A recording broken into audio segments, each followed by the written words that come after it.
दोस्तों, मेरे YouTube channel धार्मिक कथा में आपका हार्दिक स्वागत है। मैं आज आपको मंगलवार की व्रत कथा सुना रही हूँ, जिसको करने से सब कष्ट दूर होते हैं और संतान की प्राप्ति होती है। व्यास जी ने कहा, एक बार नैमिषारण्य तीर्थ में 80,000 मुनि एकत्र होकर प्राणों के ज्ञाता श्री सूत जी से कहने लगे, हे महामुने, आपने हमें अनेक प्राणों की कथाएं सुनाई हैं। अब कृपा करके हमें ऐसा व्रत और कथा बताएं जिसके करने से संतान की प्राप्ति हो तथा मनुष्यों के रोग, शोक, अग्नि, सर्व दुख आदि का भय दूर हो, क्योंकि कलयुग में सभी जीवों की आयु बहुत कम है। फिर इस पर उन्हें रोग, चिंता के कष्ट लगे रहेंगे, तो फिर वह श्री हरि के चरणों में अपना ध्यान कैसे लगा सकेंगे।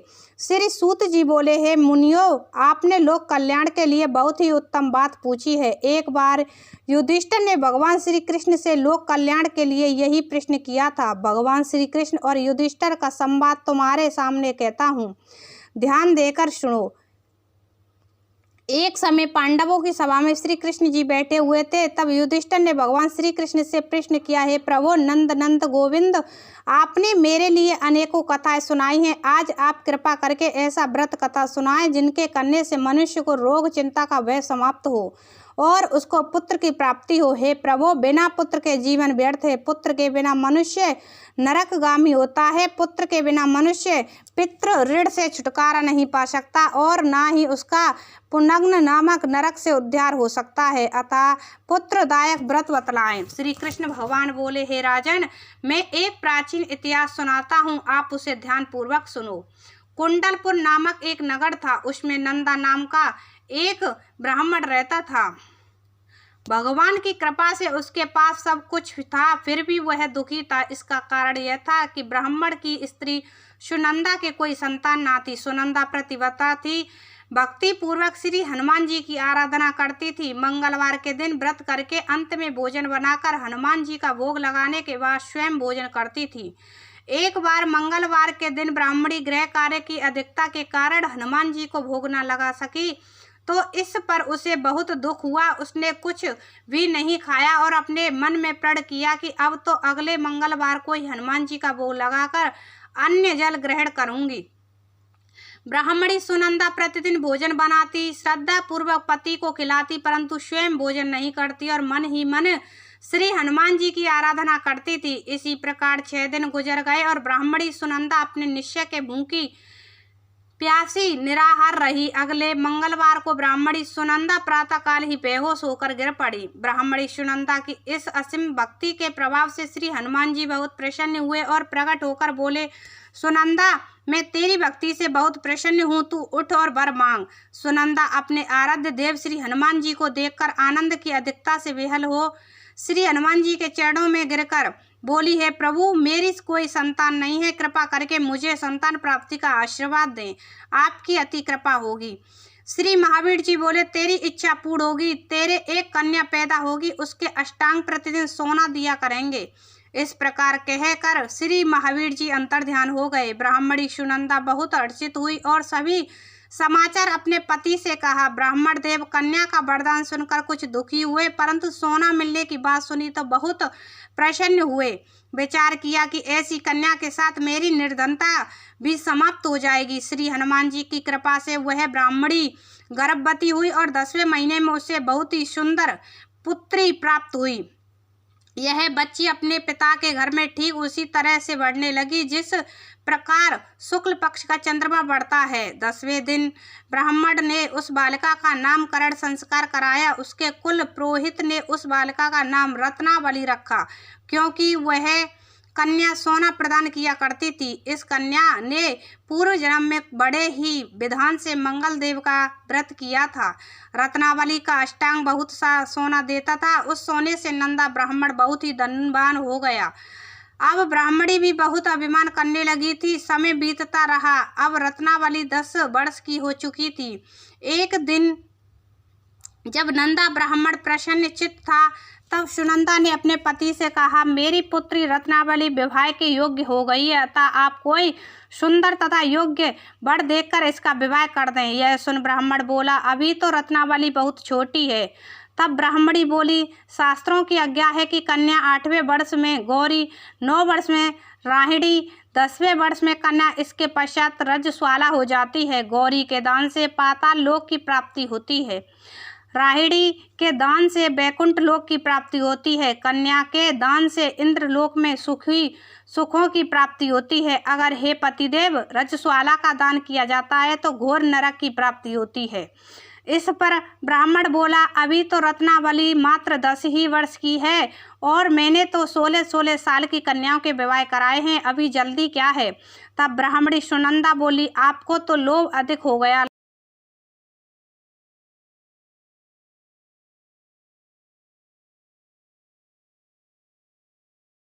शास्त्रों में कहा गया है कि माता पिता और बड़ा भाई रसवाला कन्या को देखते हैं तो वह अवश्य ही नरकगामी होते हैं।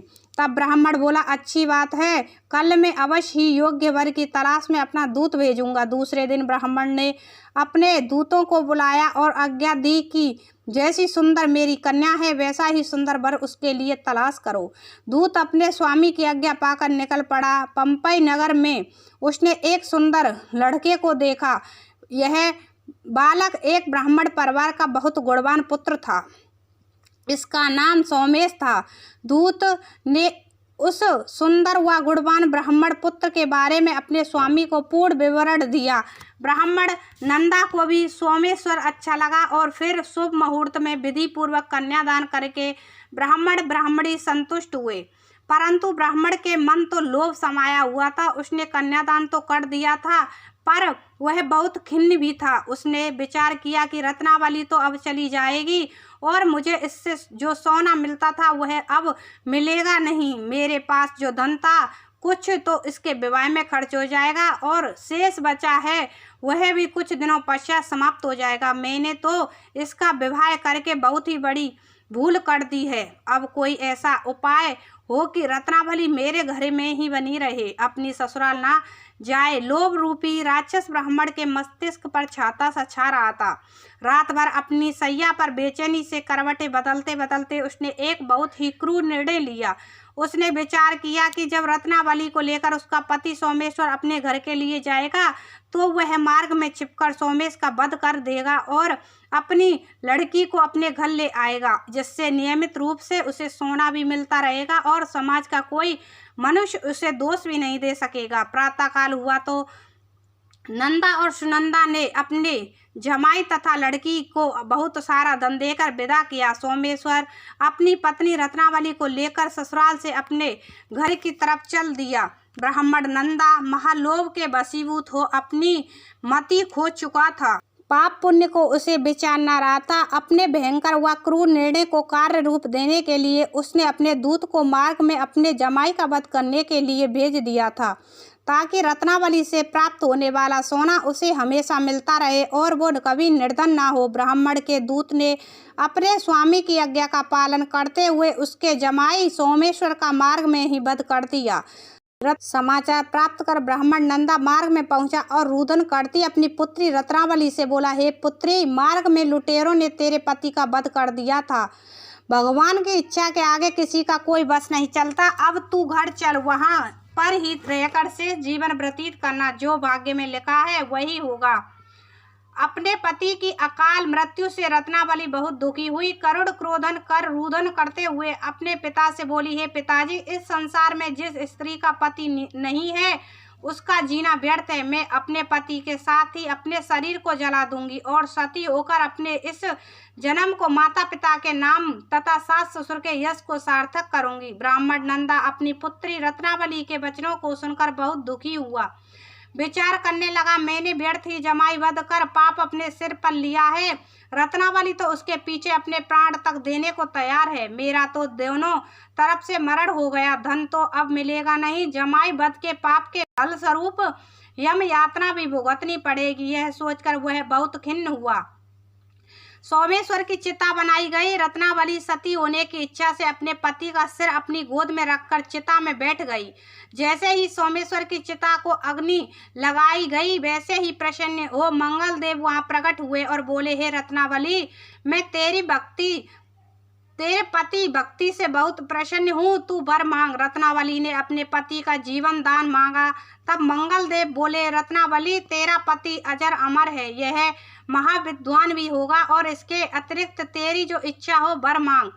तब रत्नावली बोली, हे ग्रहों के स्वामी, यदि आप मुझ पर प्रसन्न हो तो मुझे यह वरदान दीजिए कि जो भी मनुष्य मंगलवार के दिन प्रातःकाल लाल पुष्प लाल चंदन से पूजा करके आपका स्मरण करे, उसको रोग व्याधि ना हो, स्वजनों का कभी वियोग ना हो, सर्प अग्नि तथा शत्रुओं का भय ना रहे। जो स्त्री मंगलवार का व्रत करे वह कभी विधवा ना हो। मंगल देव तथास्तु कहकर अंतर्ध्यान हो गए। सोमेश्वर मंगल देव की कृपा से जीवित हो उठा। रत्नावली अपने पति को पुनः प्राप्त कर बहुत प्रसन्न हुई और मंगल देव का व्रत प्रत्येक मंगलवार को करके व्रतराज और मंगल देव की कृपा से इस लोक में सुख ऐश्वर्य को भोगते हुए अंत में अपने पति के साथ स्वर्ग लोक को गई। हनुमान बाबा की जय।